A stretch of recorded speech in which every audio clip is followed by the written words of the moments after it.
All right, so alkynes. So, first of all, alkenes, right? Double bond. Sigma bond, pi bond. Alkynes, triple bond. Single bond, 2 pi bonds. What do you think the chemistry is going to be like? Same, yeah? Related, very similar. Not exactly the same, but very similar. Turns out alkynes, even though you might think alkynes are going to be more reactive than alkenes, it turns out alkynes are a little less reactive than alkenes, especially for electrophilic reactions. Principal reason is in an electrophilic reaction of an alkyne, you're going to end up taking the alkyne, let's say it's like this, and you take HX, and it attacks, bond breaks,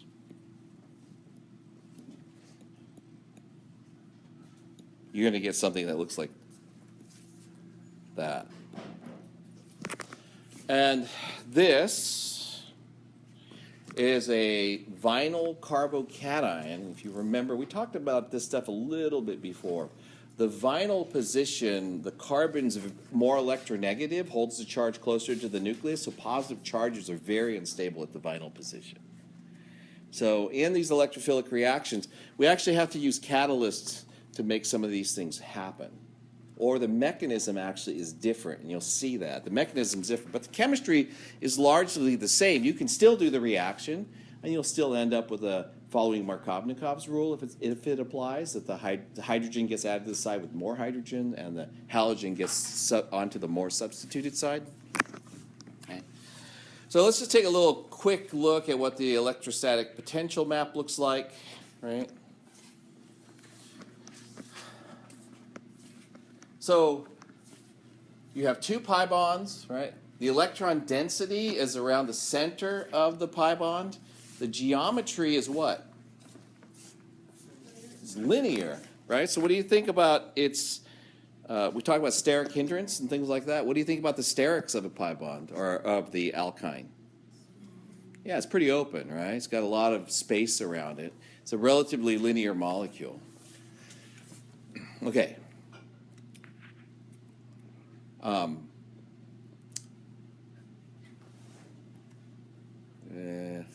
don't want to talk. I don't have time to talk about that last thing. Okay, skip.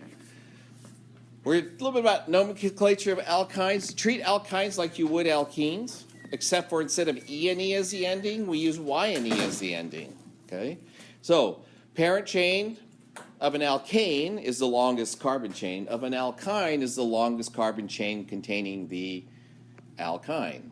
Okay, so you're going to do the same things that you've done before. Practice these things, by the way. Right? Identify and name the substituents. Assign a locant. All right. Substituent. Give the substituents get numbers, giving the triple bond the lowest possible number. Okay.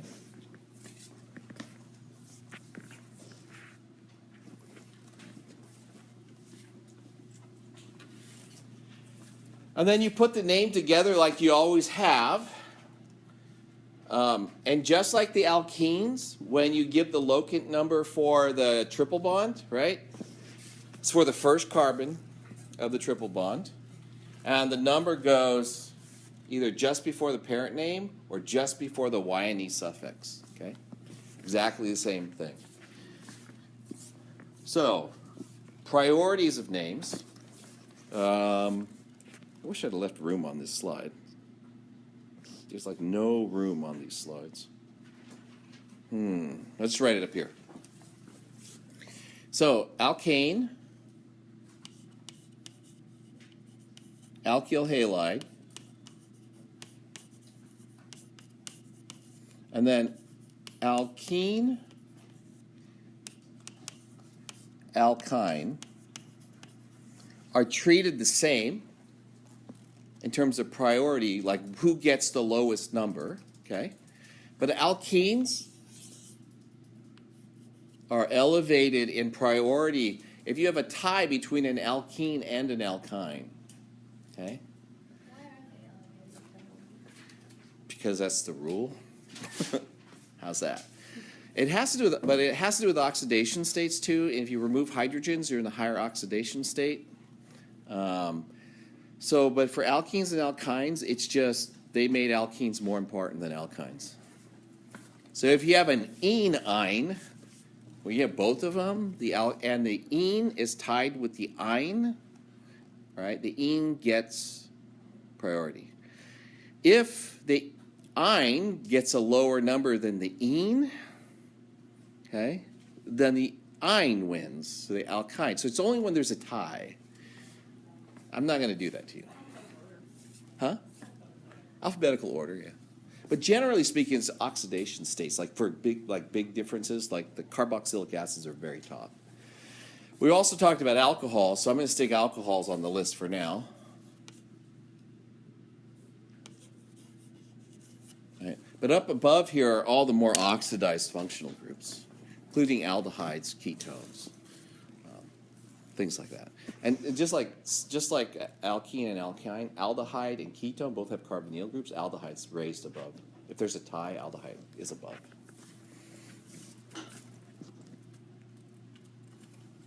There never is a tie, actually. I just realized that. What I said was silly. Aldehydes would always win, because aldehydes are at the end. They get the lowest number. Ketones always have to be in the middle, so they can never have the lowest number. So aldehydes do always win. Okay, so there's some common names that you should remember. Sorry, I'm going to skip over some of these examples. You guys can practice this stuff. There's some common names that you should remember how to do. The common name that you need to remember the most is acetylene, and acetylene is just ethine.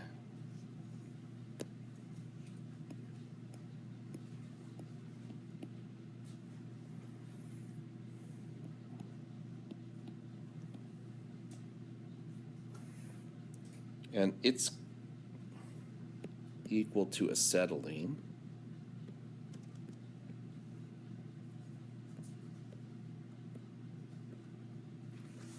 Why is it called acetylene and not acetylene? I don't know. I think because whoever named it was so long ago that it's like, this is what we all know it as. Yeah. No, I've thought of that myself. I'm like, I would have called it. Okay. There's probably a good story to it. So we think of alkynes in common nomenclature as disubstituted acetylenes. And in fact, when I talk about alkynes all the time, I will talk about acetylenes, acetylenes, acetylenes. Just the way I was raised. Okay.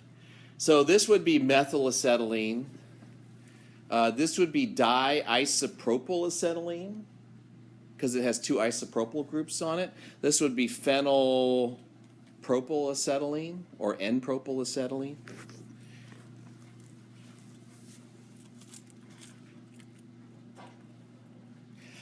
And you should also be aware that we talk about internal, which would be between carbons, and terminal alkynes. In terms of IR, there's some interesting, around 2000 you'll see CC stretches and then CC triple bond stretches, and around 33 or 3200 you'll see CH stretches for alkynes. So if you see that, you know it's terminal, because the only way it could be terminal is if it has hydrogen on one end, right? I think some of you have seen that in the IR. It depends on which unknown. One of the unknowns actually does have that. I didn't even know we had it, and I found it in, like, on the shelves. I'm like, well, this is cool. I just threw it in a bottle. All right. So let's go ahead and name this, rather than going through all those examples they had before. What is the parent chain?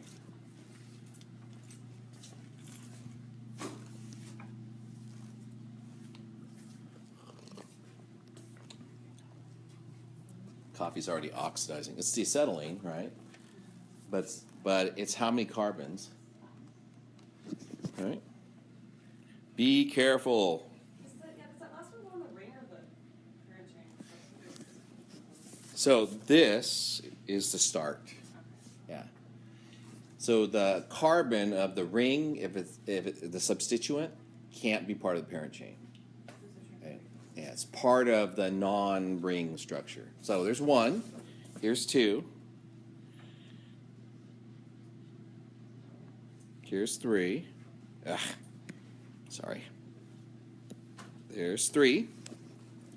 Which way do I go now? Down. Four. And then either one of those could be five. I'm going to just go five here just because I want to. Why did I go that way instead of going up?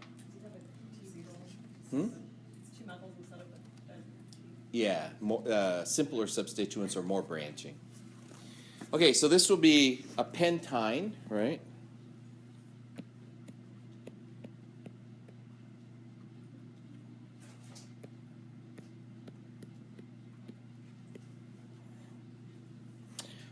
It's got 3 ethyl. It's got 3 methyl.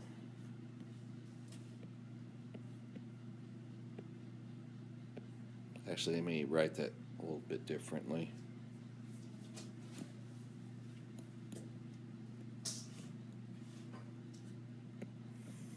And a 5-methyl, right?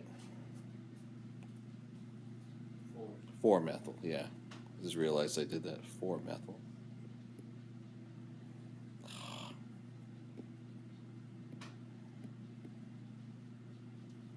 Okay, so how do I put them together? Just alphabetically, right? So what goes first? Yep, the 3-ethyl does.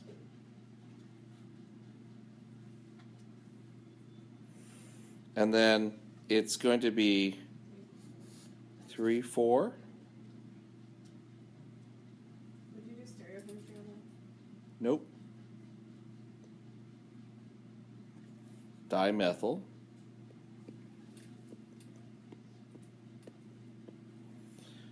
And then 1 pentyne. If you leave the 1 off, it's not the end of the world. It's the oh, sorry, I left off 1 functional group. Somebody help me here. I'm like, where's the? I got to the end. I'm like, where's the 1? Cyclohexyl.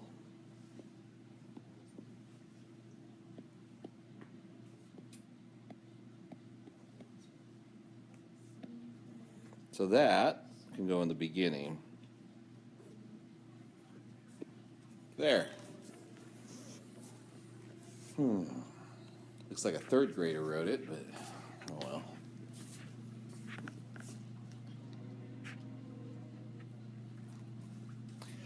well. There's a little bit we need to know about alkyne acidity. So ethane, pKa, is 50. I remember learning it is like 60, but I'll go with whatever the book says.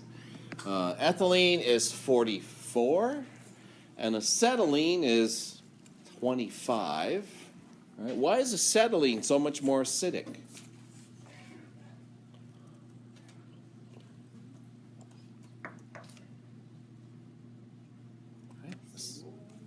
Huh? Yeah, more stable conjugate base because of the triple bond. But what about what makes it stable? Yeah. Yeah. Not that it's shorter. The orbitals are shorter, you mean? Yeah. The orbital is more S-like. So because it's more S-like, stabilizes negative charge. And so all that stuff we talked about, hybridization in REO and all that, this is the O of REO. The orbital is different, causing it to be more S-like, causing it to be more acidic. We can use this to our advantage because it turns out there are bases that are strong enough to pull one of the hydrogens off of an acetylene. So imagine you have an acetylene.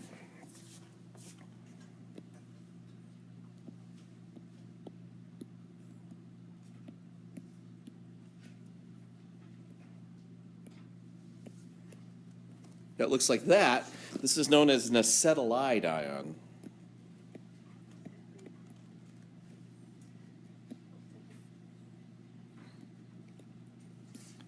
can't write with this pen right now. What's that? It looks happy? Of course it does. What would you use that for? What characteristics does it like have that make you think, oh, this would be useful for?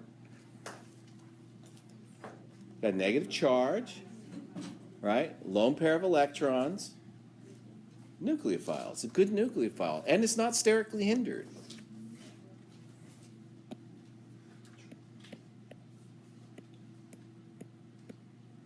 Problem with it? It's a strong base.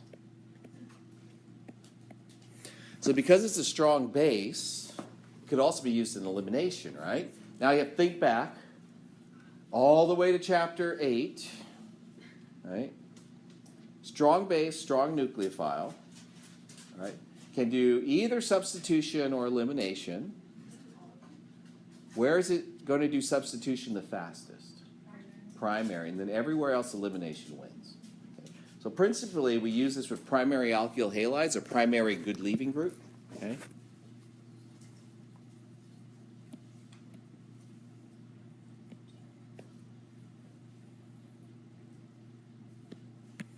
And then secondary and tertiary.